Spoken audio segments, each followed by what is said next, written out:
She called my music a hobby, laughed at my late night mixes, said I was wasting my time. So I didn't argue, didn't explain. I just disappeared and came back headlining the festival she couldn't even get into. Now, her rejection letter hangs on the wall backstage, framed, silent, while I stand where she said I never would, on stage, mic on, crowd screaming my name. They say every artist has a moment, not of inspiration, but of insult. Mine came on a Sunday morning, coffee half warm, my guitar leaning against the fridge, and Mia standing there with her phone in one hand and a frown in the other. We'd been together 3 years. She worked in brand strategy, content, pitch decks, marketing lingo I never quite understood. I played music, bars, rooftops, college cafes, anywhere that would let me plug in and speak with strings. At first, she called me her rock star, said she loved how I chased something real, said she admired how I poured myself into every song. But over time, admiration turned into irritation, and irritation into insult. Baby, she said that morning, we need to talk about your future. I looked up from my notebook, still scribbling lyrics. I am, I said. It's right here. She gave that tight smile, the one you use at dinner parties when someone says something embarrassing. No, I mean a real future. I didn't argue, I just nodded. The way musicians do when someone who's never risked anything tells them how to be safe. But she didn't stop there. The thing is, she added, you're good, sure. But music can't be your whole plan. You don't even have a website, no brand, no consistency. It's a hobby. That word, hobby. She didn't scream it, she didn't mean it to hurt, but it hit like a crash cymbal to the chest. I asked, so what do you want me to do? Get serious, she said. Apply to that internship I tagged you in, the media one. You'd be perfect for PR. I smiled, but inside, something cracked. I wasn't made for PR. I was made for playback. But I said nothing, because sometimes silence stings louder than words. That night she had a networking dinner, big music festival people. She left in a rush, red lipstick, sleek blazer, her confidence louder than any amp I'd ever owned. She texted me after. They loved me. I pitched a campaign idea for their next launch. Might get a call next week. I didn't respond.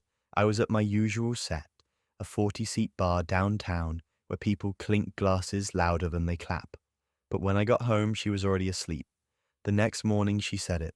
I think we should take a break. I asked why. I need someone who's building something I can build with. And then the final cut. You're talented, but I can't keep dating a maybe. She walked out with her suitcase and her portfolio, and I stood there. No job, no applause, no spotlight. Just a hollow apartment filled with scribbled lyrics and echoes of a voice that used to cheer louder than any crowd. 3 weeks later, she posted on LinkedIn, excited to be pitching creative activations for one of the biggest music festivals in the country. Here's to manifesting your dreams. The comments poured in. Fire emojis. Boss babe. Slay. And me, I just watched, didn't comment, didn't like. I picked up my guitar, played the song I'd written the night she left, and whispered, if this is a hobby, let me show you how far it goes. I didn't go viral, didn't post a video with a watch till the end twist, didn't cry into a microphone about being dumped for chasing a dream. I just played, one song at a time, one stage at a time, one city at a time. I said yes to gigs no one else wanted. Brunch sets with clinking forks, rooftops where the sound check was just shouting over wind, backroom showcases with 5 people, 2 of whom were my own cousins. But I played like it was Madison Square Garden, because the size of the crowd never mattered. The silence between the chords, that was my home. I started posting clips, not polished, just raw. iPhone recordings, one take, no filters, just the truth in my voice. And something strange happened. People listened. A wedding videographer used one of my unreleased tracks in a viral reel. That reel hit 1 million views. Next thing I knew, small podcasts started asking me to talk. Then a coffee shop chain asked to license my song. Not for fame, just for a vibe. I still didn't talk about her. Even when mutual friends asked, did you hear Mia didn't get that consulting gig after all? I just smiled, because by then I had found my rhythm. I crowdsourced my first EP, not because I needed charity, but because I wanted community. We hit the target in 3 days. I hired a sound engineer, a mixing artist, a designer, all indie, all hungry, all misfits who knew what it felt like to be underestimated. The EP dropped on a Thursday. No billboard hype, no press campaign, just a tweet that said, "If you've ever been told your dream is a hobby, this one's for you." Streams trickled in, then flowed, then exploded. A music blog compared my sound to early Ed Sheeran. Another called it the heartbreak healing kit you didn't know you needed. I started selling out 50-seaters, then 150. I played an intimate stage at a mid-tier indie festival. The crowd sang the bridge back to me. Word for word, I remember stepping off stage, heart pounding, and seeing a message on my phone. It was from the coordinator of PulseFest, the same festival Mia pitched months ago. "We're curating an authentic voice for our Sunday headline. Your music speaks. Are you open to a conversation?" I said yes, not to spike her, but because the music had outgrown the room we shared.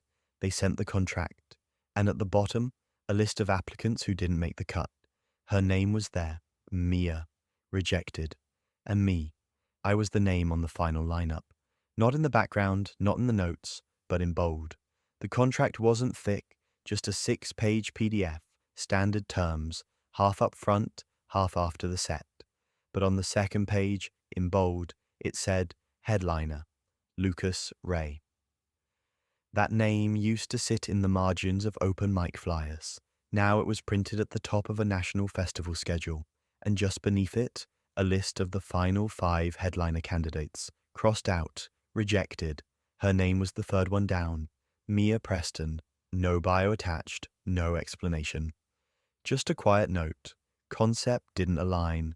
I didn't smile, didn't gloat. I just stared at that line until my laptop screen dimmed. Because there was a time her words, "Your music's cute, but you should focus on something real," used to echo in my ears louder than any beat I could make. Now, the only echo was of stage monitors preparing for soundcheck. I signed the contract, sent it back, and within 48 hours got a package in the mail. A PulseFest care kit, with a black hoodie, a lanyard, and 2 artist wristbands. VIP passes, for your team. I laughed, genuinely, because the only team I had now was the same playlist I wrote under dim light, on a mattress on the floor where no one believed. But I had someone in mind for the second pass. Not Mia, not revenge, just someone real. A girl named Zoe, a podcast host who gave me my first interview, who let me play a 3-song set in her friend's bookstore, who said, "You sound like you're trying to say something honest." She never asked for anything, never posted for clout, never talked over my lyrics. She just listened, so I sent her the extra wristband. No note, no expectation, just the pass. 2 days later she replied, "I'm honored, I'll be there. Let's make some noise." And that's when it hit me. This wasn't about proving Mia wrong anymore. It was about proving myself right, about proving that the music was never just a hobby. It was a map, one that led through heartbreak, through silence, through 1,000 nights of doubt, to this stage. The offer came with a 45-minute set, but I knew what I was going to do in the last 90 seconds.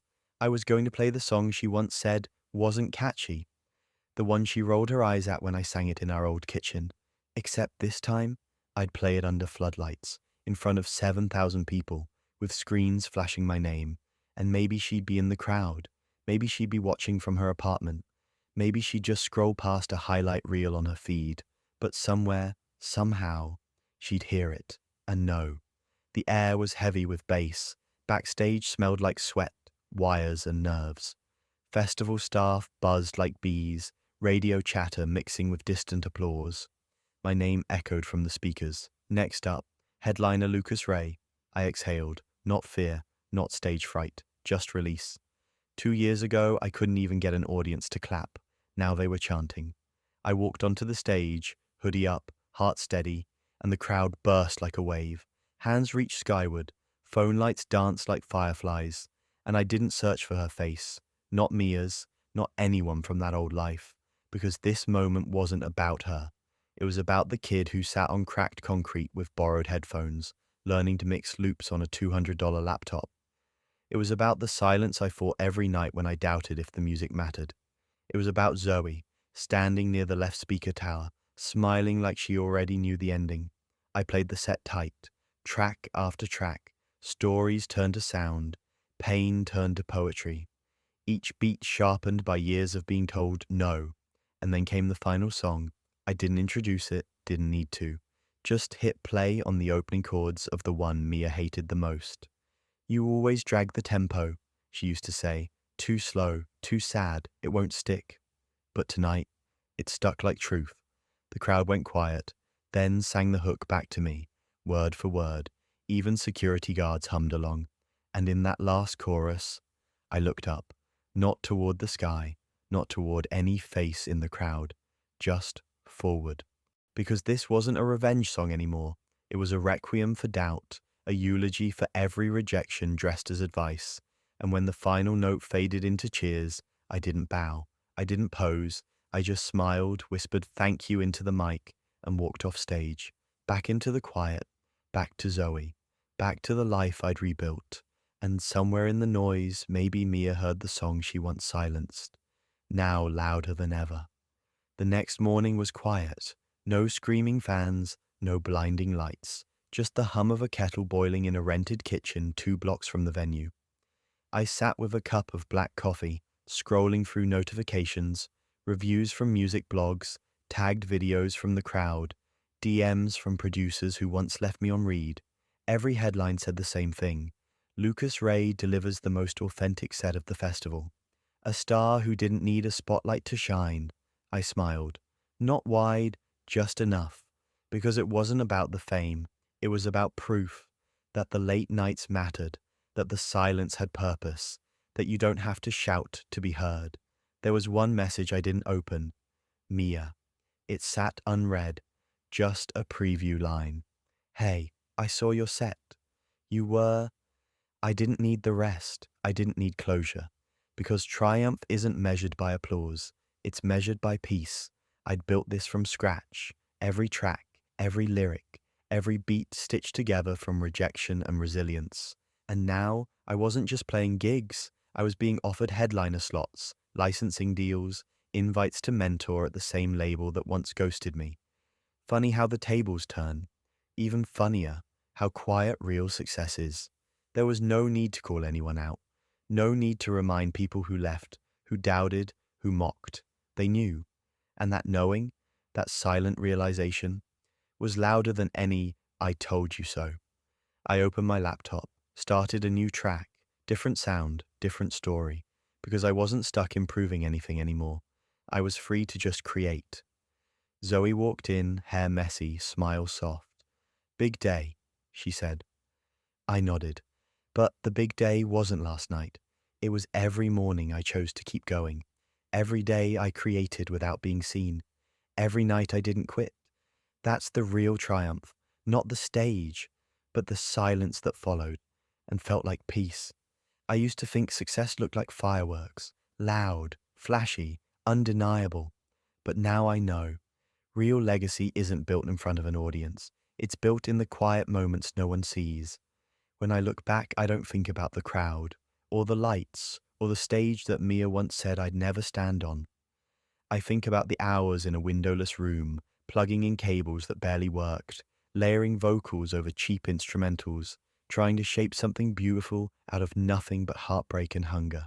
That's the part no one claps for, but it's the part that made me.